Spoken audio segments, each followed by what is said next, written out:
Mais uma vez, Pai, nós oramos a Ti com gratidão, Te bendizemos, Te louvamos, entoamos canções para honrar o Teu nome. E agora, Senhor, nós expressamos o desejo de ouvir a Tua voz através do texto sagrado. Nós queremos muito aprender de Ti, Senhor, mas não desejamos apenas informações, nós desejamos transformação. O anseio da nossa alma é que as verdades da Tua palavra nos impactem, produzam caráter, gerem esperança, confrontem os nossos pecados, nutram a nossa alma. Então nós oramos para que o Senhor complete essa obra, glorificando o Teu nome em nosso meio nesta noite. No nome de Jesus oramos, amém. Amém. Meus irmãos, eu convido-os já para o texto sagrado, na segunda carta de Paulo aos Tessalonicenses. Vamos abrir, por favor, a Bíblia.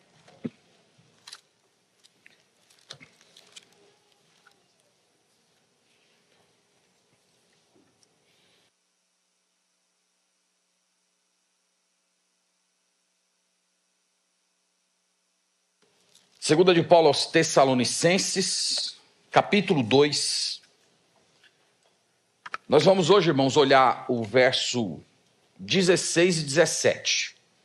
Para os irmãos que estão vindo pela primeira vez, faz algumas semanas que nós começamos a olhar essa apostila, estudá-la um pouco mais de perto, e nós estamos encerrando o capítulo 2 hoje, meditando.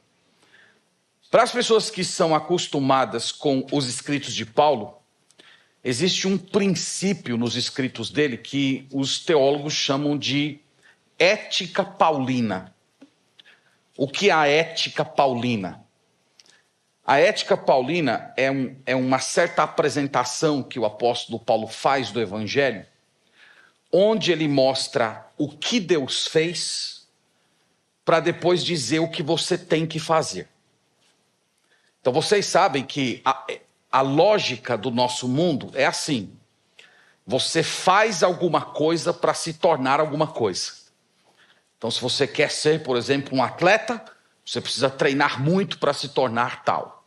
Se você quer ser uma pessoa culta, você precisa estudar muito para se tornar. Então, você sempre precisa fazer alguma coisa para se tornar em algo. A ética paulina é o oposto disso.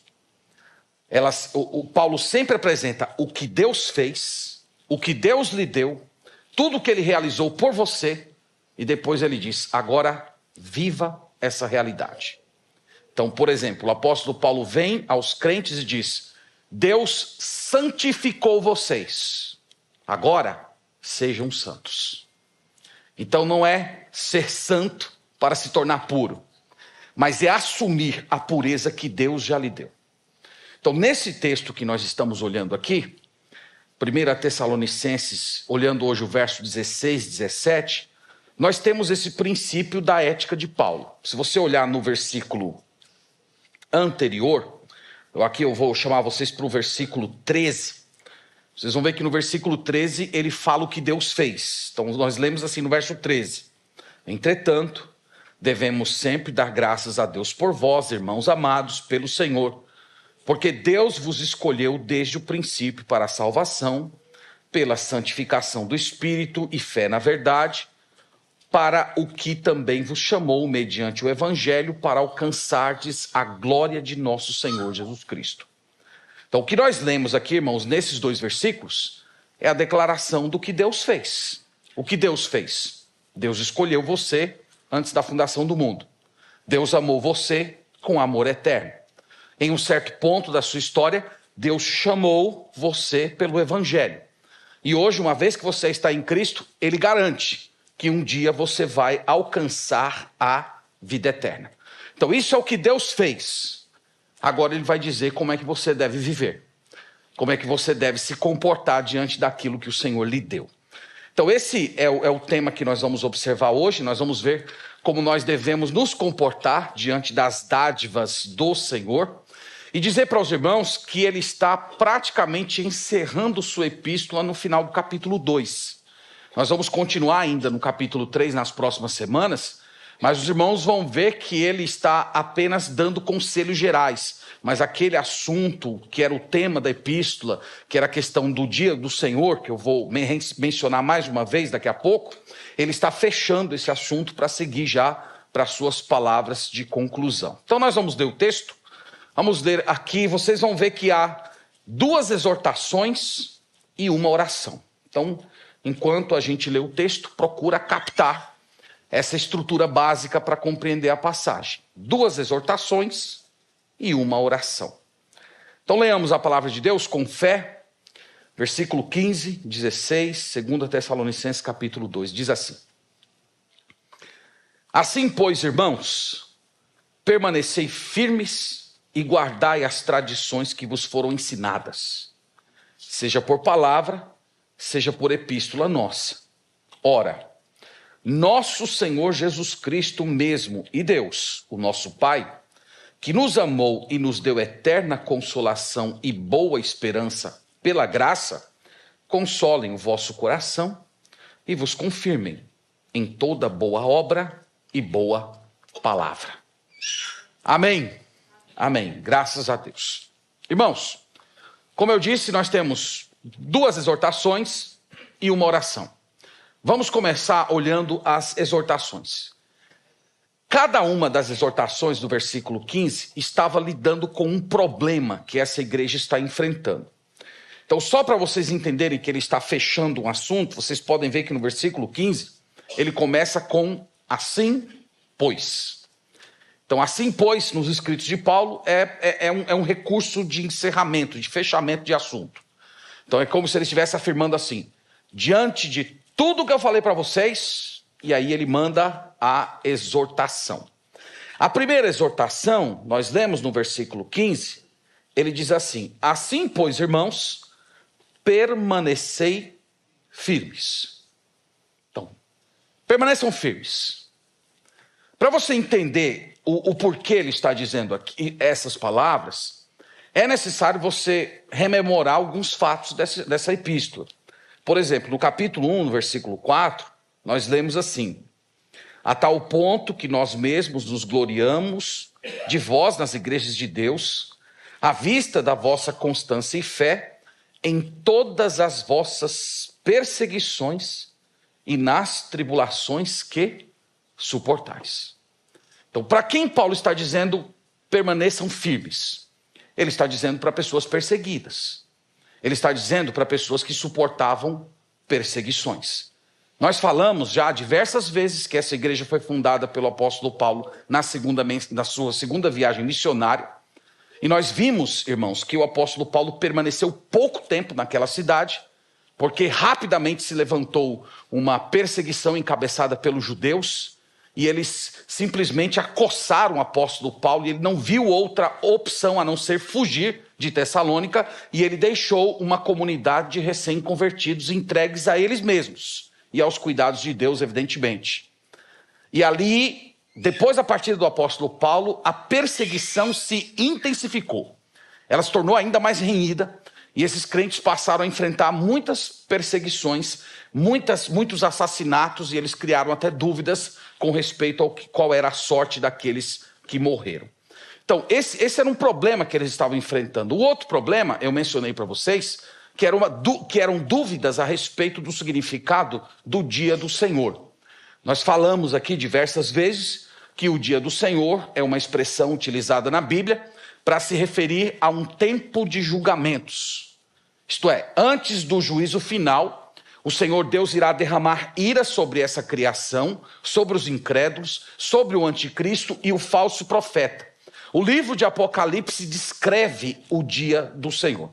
E eu mencionei para os irmãos que falsos mestres haviam entrado na igreja de Tessalônica e eles estavam dizendo que os crentes já estavam no dia do Senhor, que aquelas perseguições terríveis que eles estavam sofrendo era o testemunho vivo de que o dia do Senhor já havia chegado. E isso conduziu aquela igreja a um completo desespero.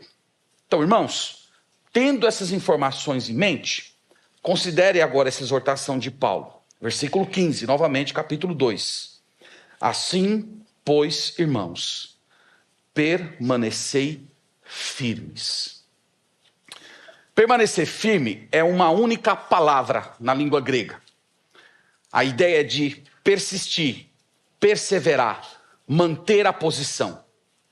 Todos vocês já devem ter visto aqueles filmes que retratam guerras na antiguidade, e tem aquela cena que é muito clássica nos filmes. Enquanto o exército inimigo se move com toda a velocidade, com toda a força para o embate, fica o outro exército parado e o oficial fica gritando lá para os seus soldados: mantenham posição, mantenham posição, mantenham posição, né? Todo mundo já viu algum filme que de alguma forma retrata essa cena. Então aquela disciplina na qual os soldados mantêm firme posição, apesar da ameaça do inimigo, é uma forma de manter a ordem no meio do caos da guerra. Então, irmãos, essa imagem aqui é a imagem que o apóstolo Paulo quer suscitar nos seus ouvintes. Ele quer falar com pessoas nesse sentido. Ele quer dizer: olha, mantenham uma posição, fiquem firmes, permaneçam no mesmo lugar, não retrocedam, não deixem o inimigo vencer vocês, continuem com os seus pés fincados no solo da proteção de Deus. Durante a Segunda Guerra Mundial, na Alemanha nazista, algumas igrejas, infelizmente, passaram a adotar a ideologia de Adolf Hitler.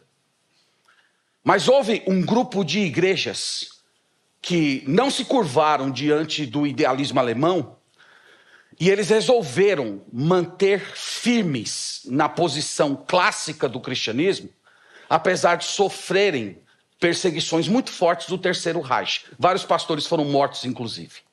Essas igrejas, irmãos, corretamente eram conhecidas como as que permanecem firmes. Então, crentes do mundo inteiro olhavam para igrejas na Alemanha e diziam: o evangelho na Alemanha ainda permanece. Aquelas que permanecem firmes. Então, essa é a primeira exortação do apóstolo Paulo para esses crentes.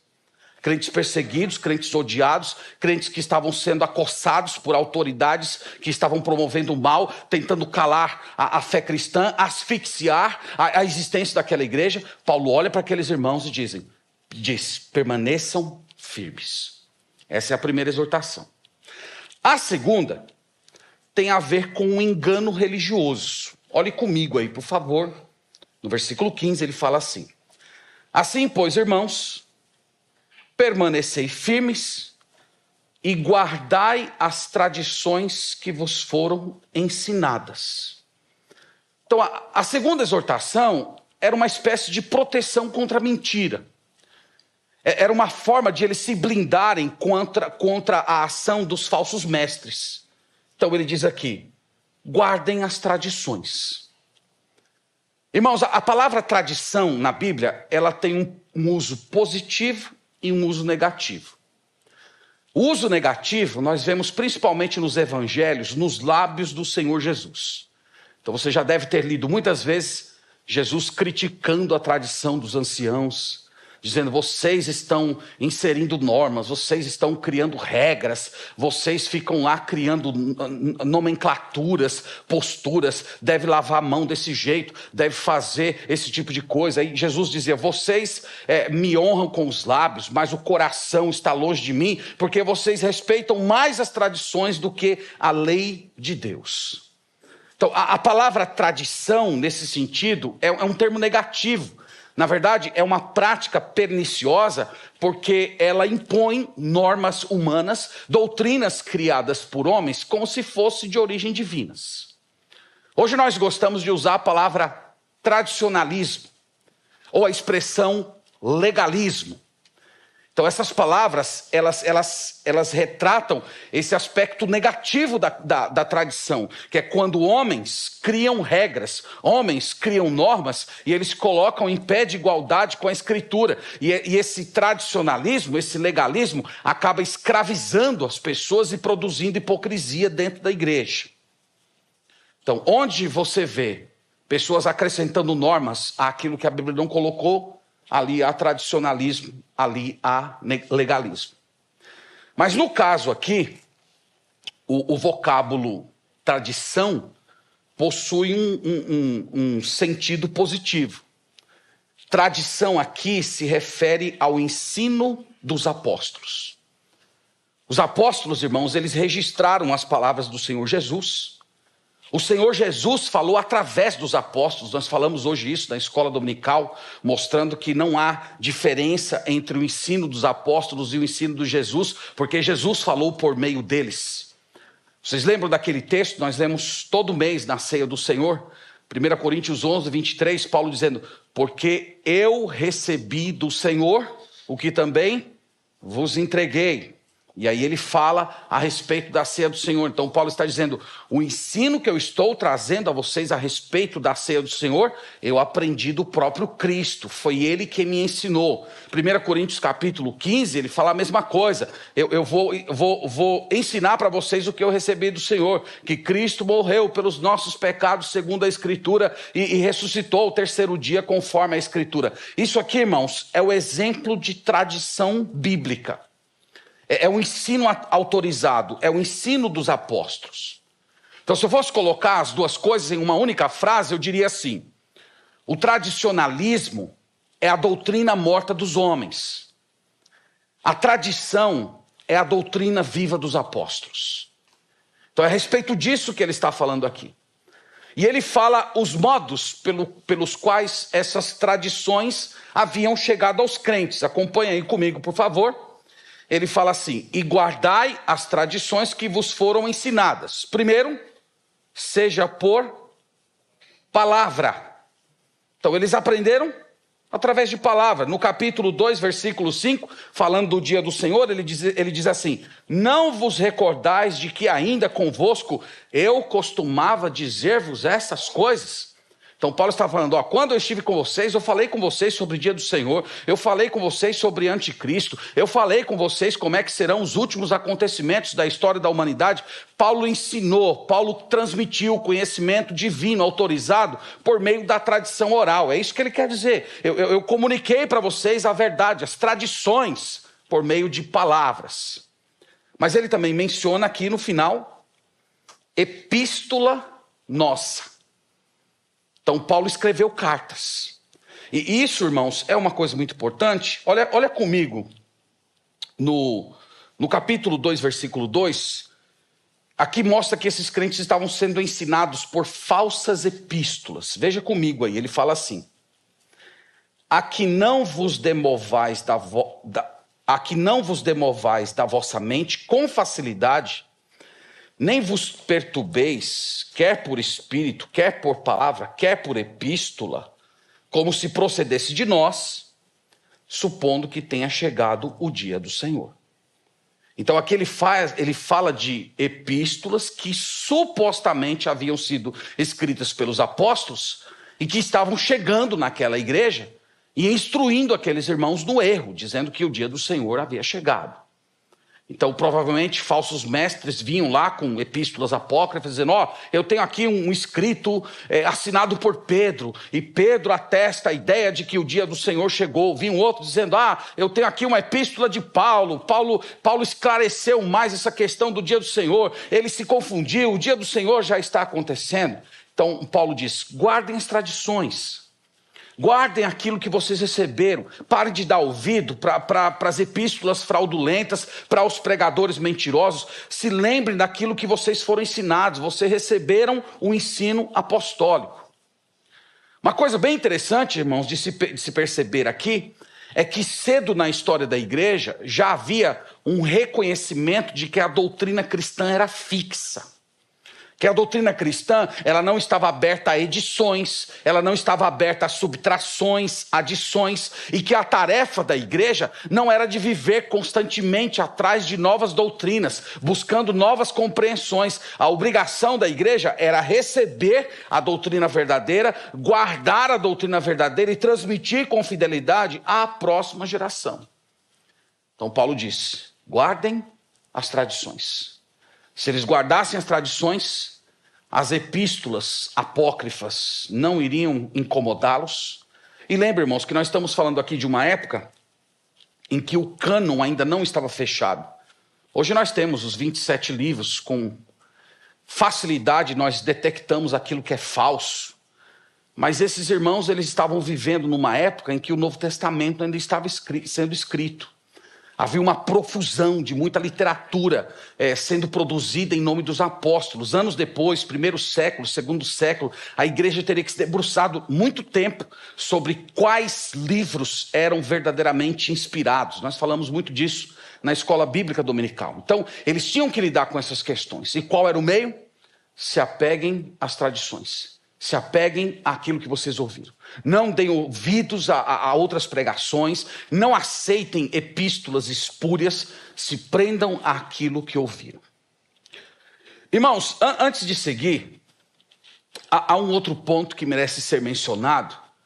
É que nesse conjunto de versículos aqui, há uma unidade entre a soberania de Deus e a responsabilidade humana. No versículo 13 e 14, nós lemos no início da pregação, lá é dito que desde a eternidade passada, Deus nos escolheu, Deus nos elegeu, Deus nos amou com amor eterno, Deus nos chamou pelo Evangelho, e um dia Ele vai nos levar para a glória para estarmos eternamente com o Senhor Jesus Cristo. Nós poderemos dizer que isto é soberania divina.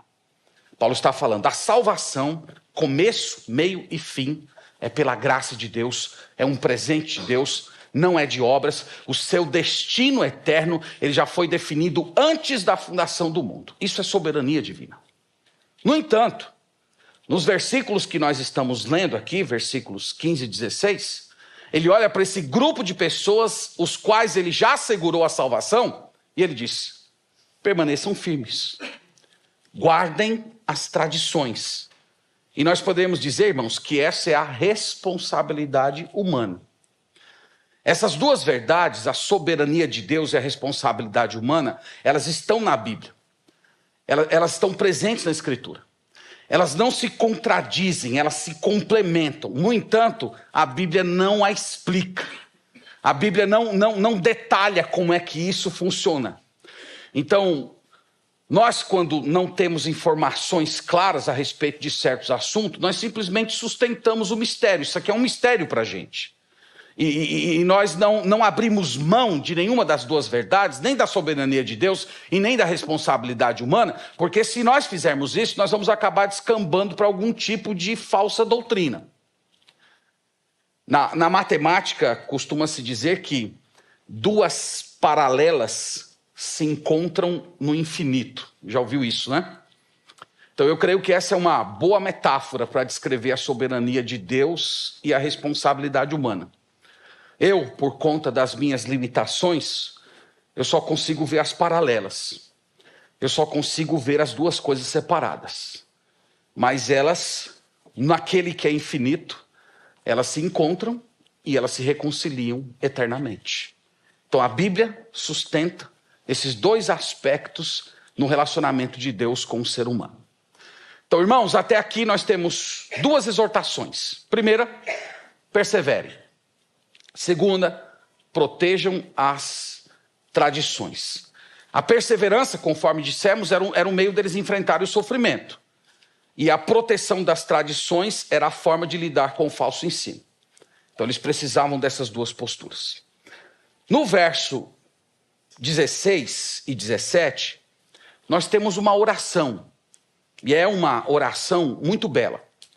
Mas, irmãos, essa oração, ela também funciona no trecho, nos versículos, como uma espécie de garantia de tudo aquilo que Deus prometeu. Então, deixe-me colocar mais ou menos nos seguintes termos. Imagina os crentes de Tessalônica, profundamente desanimados por causa das perseguições que estavam acontecendo, e completamente confusos por causa da profusão de epístolas apócrifas, falsos mestres. Então, além de ter uma perseguição social terrível caindo sobre eles, eles ainda estavam lidando com aquela confusão dentro da igreja, sem distinguir direito o que é verdade, o que é mentira. E aí, de repente, chega aqui a epístola do apóstolo Paulo, e eles ouvem a leitura pública da epístola na igreja, e eles escutam a exortação de que eles deveriam se manter firmes, que eles deveriam ser fortes, que eles não deveriam ceder diante da perseguição que estava caindo sobre eles. Então imagina, eles fazendo essa pergunta: será que nós vamos conseguir? Alguns crentes fazem essa pergunta de vez em quando. Eu vou me manter fiel? Será que eu não vou abandonar Deus? Será que não vai acontecer alguma coisa na minha vida, uma provação, um desgosto, um problema, ou um pecado que vai me levar completamente para longe do Senhor e eu não vou permanecer fiel até o fim? Então, Paulo apresenta o cabeçalho dessa oração. No cabeçalho dessa oração, as garantias de que Deus vai cumprir aquilo que Ele prometeu na nossa vida. Então, vamos olhar essas garantias a partir do versículo 16. Aqui a gente vai olhando pedaço por pedaço. No verso 16, ele começa assim: ora, nosso Senhor Jesus Cristo mesmo e Deus, o nosso Pai, que nos amou. Então, qual é a primeira garantia que ele apresenta? O amor do Pai e do Filho. Esse amor que ele já disse anteriormente, que é um amor eterno. Então, nós poderíamos dizer que o amor salvador já pulsava no coração do Senhor antes de Ele criar todas as coisas. Antes de você existir, mesmo sabendo todos os pecados que você iria cometer, todas as inconsistências que você haveria de ter durante a sua carreira cristã, pensamentos errados, palavras erradas, omissões, mesmo com todas essas coisas, Deus amava. Um amor eterno, um amor que foi provado pelo Pai, sofrido na cruz pelo Filho e que hoje é aplicado aos nossos corações pelo Espírito Santo. Então, irmãos, esse amor é a garantia. Esse amor é a garantia, seria a garantia de que eles iam permanecer fiéis. Esse amor seria a garantia de que eles iriam continuar guardando as tradições. Segunda garantia, veja aí, ele fala assim: ora, nosso Senhor Jesus Cristo mesmo e Deus, nosso Pai, que nos amou e nos deu eterna consolação. É muito bonita, irmãos, essa expressão, eterna consolação. Qual é a garantia que os crentes de Tessalônica iriam perseverar? É que Deus os colocou em uma eterna consolação. Isso é muito bonito. Apocalipse capítulo 1, versículo 4 diz assim: e Deus lhes enxugará dos olhos toda lágrima. Então, entenda isso à luz da vida cristã. Ele não está dizendo apenas que Deus consola. Ele está afirmando que Deus te colocou num processo de eterna consolação. Ele preparou uma eternidade de conforto. Ele está retratando aqui, irmãos, o ambiente eterno, a eternidade futura, como sendo um lugar onde nós teremos ânimo revigorado todos os dias no Senhor. Então essa é mais uma garantia. Essa era mais uma certeza de que eles iriam acolher essa pregação e se manteriam fiéis, porque Deus não estava apenas consolando o coração deles naquele momento, mas o Senhor havia colocado eles numa estrutura de eterna consolação. Eles iriam eternamente serem abençoados com a presença acolhedora de Deus. Ele continua, lá no final do 16, ele fala assim: nos deu eterna consolação e boa esperança. Nos escritos do apóstolo Paulo, meus irmãos, normalmente o vocábulo esperança tem a ver com a volta do Senhor Jesus. Então você vai ler lá nos escritos de Paulo: bendita esperança, firme esperança.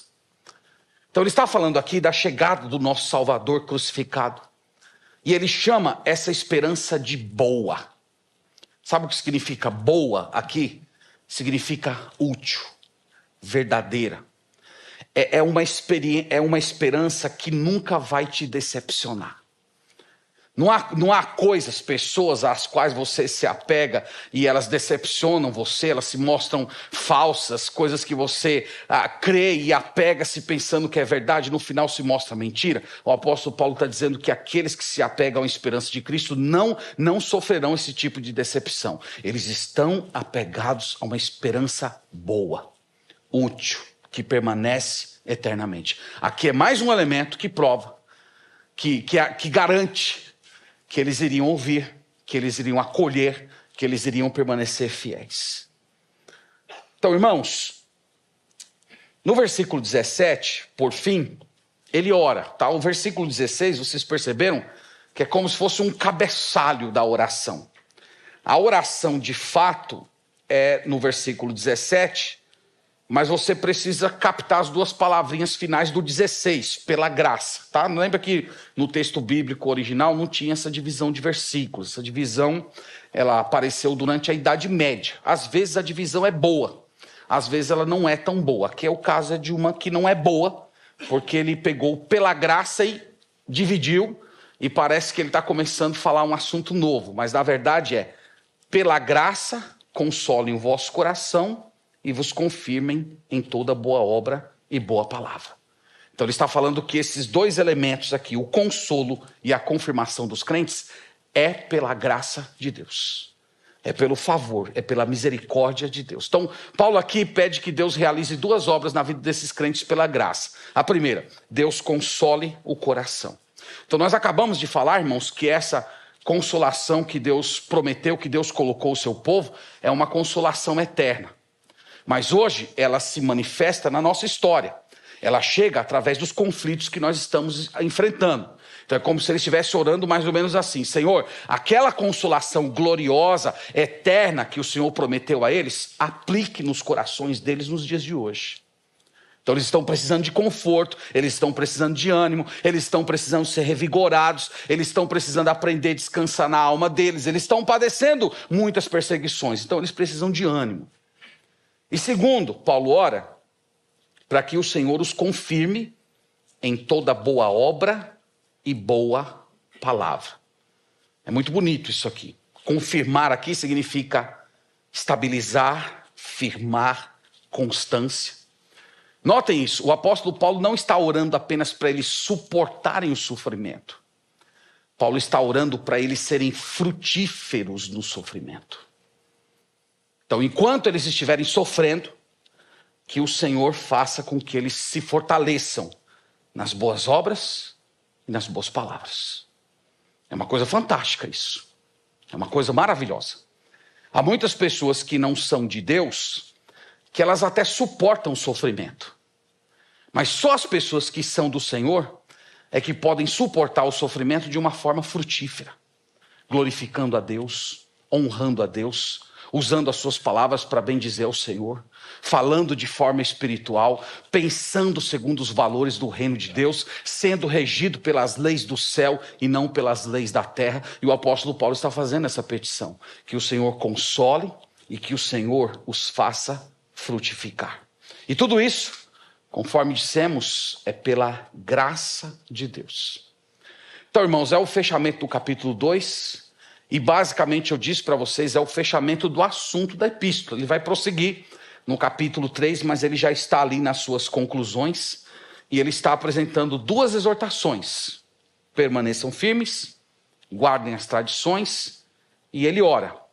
Ele ora fundamentado no amor, na consolação, na esperança de que Cristo voltará, para que Deus os animasse e que os fizesse constantes.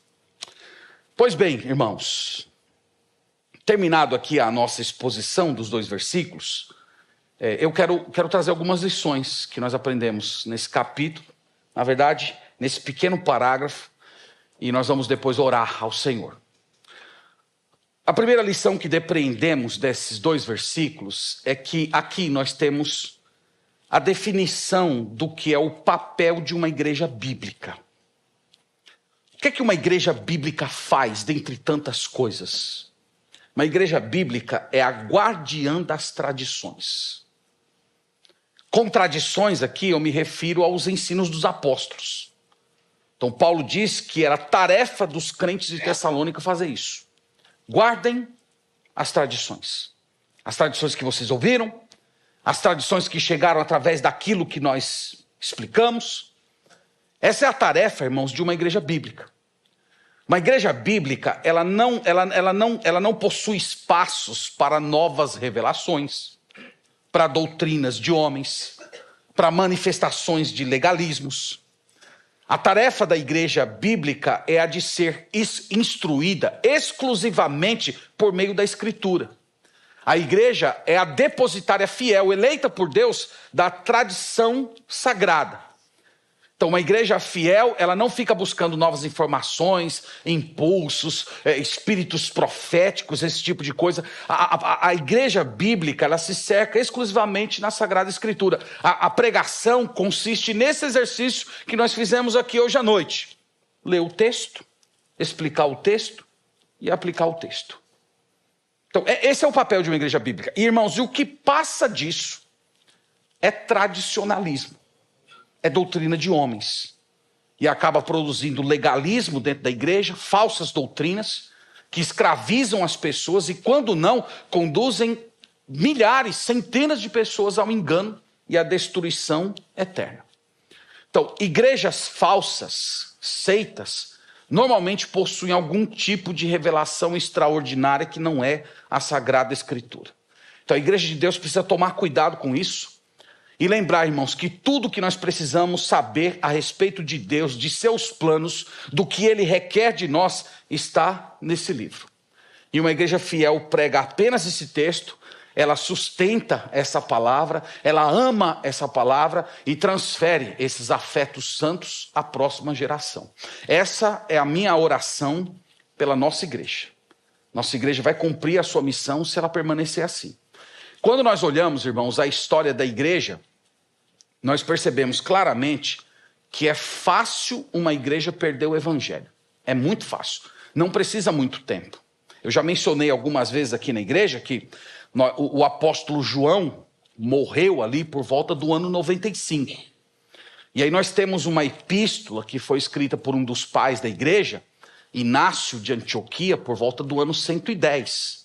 Então você percebe que não tem nem 20 anos de intervalo. E esse homem, ele conviveu com os apóstolos. Mas quando você lê a epístola dele, você já encontra, você já pode detectar na epístola dele ensinos estranhos ao Novo Testamento.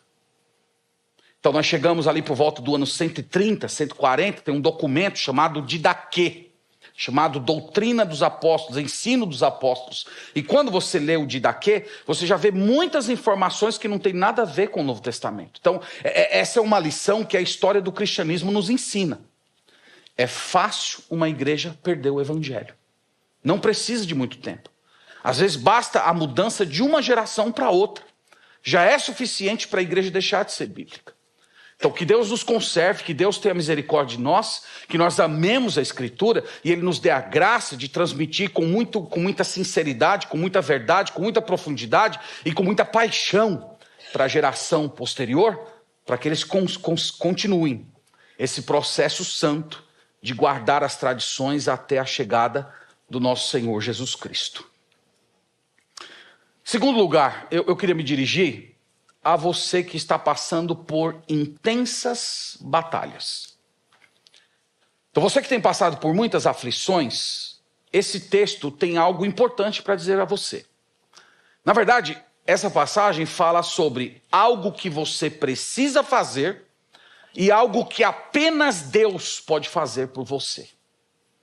Então, o que é que Deus pode fazer? O que somente Deus pode fazer? Nós vimos aqui. Somente Deus pode te dar consolação. Somente Deus pode visitar o seu coração, pacificando os seus sentimentos.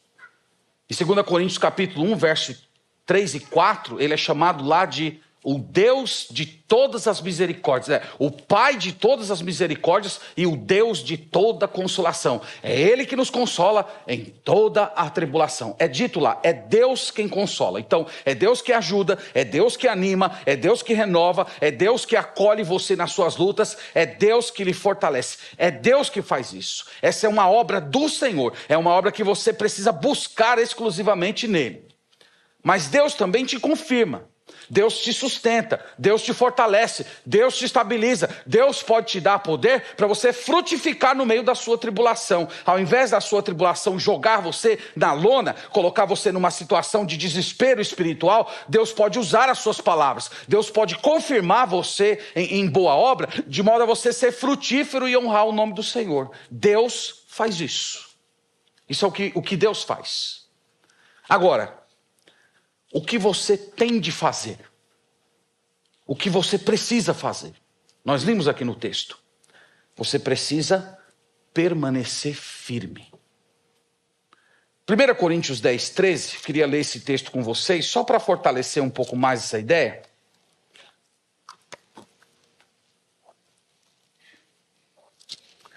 Primeira Coríntios 10,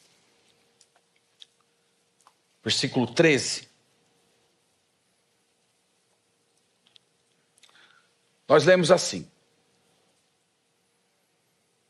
não vos sobreveio tentação que não fosse humana, mas Deus é fiel, e não permitirá que sejais tentados além das vossas forças.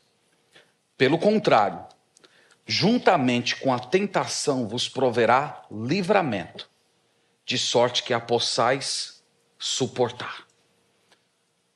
Isso aqui é uma outra forma de dizer: permaneça firme. Permaneça firme, por quê?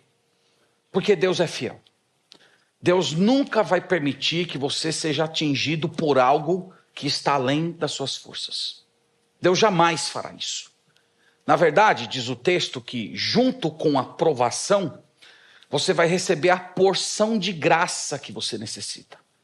Junto com a provação, virá o conforto, virá o livramento.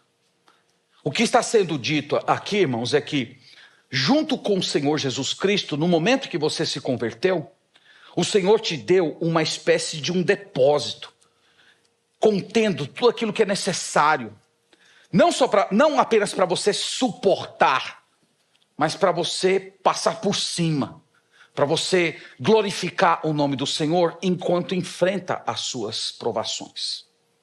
Então isso aqui, irmãos, é algo que nós temos que crer. Isso aqui é uma promessa de Deus para o povo do Senhor. Toda vez que nós somos colocados diante de uma promessa de Deus, pela fé nós precisamos nos apropriar dela. Nós precisamos clamar, buscar, ansiar, até que isso se torne real em nossa vida. Então, pessoas que estão passando por aflição, coloquem o seu joelho no chão e clamem por isso. Senhor, me confirma. Senhor, me confirma. Me ajude a ser forte nas minhas palavras e atitudes. Senhor, me dê consolo. Senhor, seque o meu coração com a paz que excede todo entendimento. Irmãos, Deus tem prazer em conceder essas graças, essas virtudes aos seus filhos. Então você que está passando por aflição, apegue-se a essas verdades. Elas vão ser a sua nutrição. Elas vão ser o seu maná para continuar nutrido nos caminhos do Senhor. Queria também me dirigir a você que está com medo de fraquejar. Você que está com medo de abandonar a fé. Eu já recebi muitos irmãos para conversar, irmãos que carregavam esse tipo de angústia. Pastor, eu tenho medo de me desviar. Eu tenho medo de não permanecer fiel. Eu tenho medo de cometer um pecado que destrua minha vida, destrua minha família, me leve para longe de Deus. Eu tenho medo de apostatar da fé do Deus verdadeiro. Então, lembre-se que o seu fiador, quem garante você, é o Deus Trino. É Ele que garante. É Ele que é o seu fiador. Ele te amou quando você era apenas um pensamento na mente divina.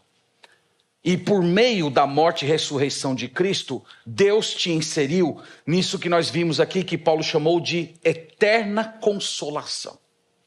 Então você precisa descansar o seu coração nessas verdades. Eu não estou apenas recebendo uma consolação pontual. Deus me colocou na eternidade de consolação. Eternidades e eternidades passarão e ainda eu estarei acolhido nesse amor eterno. Então se apegue a isso.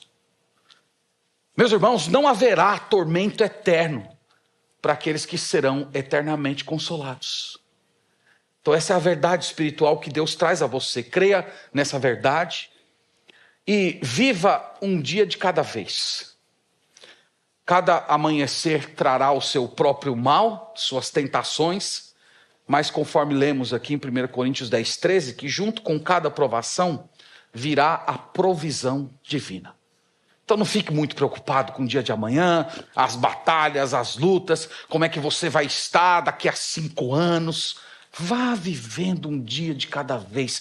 Todo dia o Senhor vai te dar a porção de graça que você precisa para se manter fiel naquele dia, para dar mais um passo na sua caminhada cristã. E aí nós vamos, irmãos, caminhando dia após dia até a chegada do Senhor Jesus. Isso, meus irmãos, é o que a Bíblia chama de viver pela fé. E você que ainda não entregou a sua vida ao Senhor Jesus, gostaria de participar dessa eterna consolação? É muito bom quando nós nos sentimos confortados. Eu uma vez estava em um velório e uma pessoa falou isso para mim, que ela estava chorando muito, e ela disse que uma das coisas mais maravilhosas que aconteceu naquele dia foi que simplesmente uma pessoa chegou e abraçou ela. Não disse uma palavra, mas ela disse que se sentiu tão bem sendo abraçado naquele momento. Então, eu queria dizer para você que ainda não entregou a vida a Jesus, que há uma promessa de eterna consolação, um descanso eterno, um descanso no qual a sua mente ela é libertada do peso da culpa, do pecado.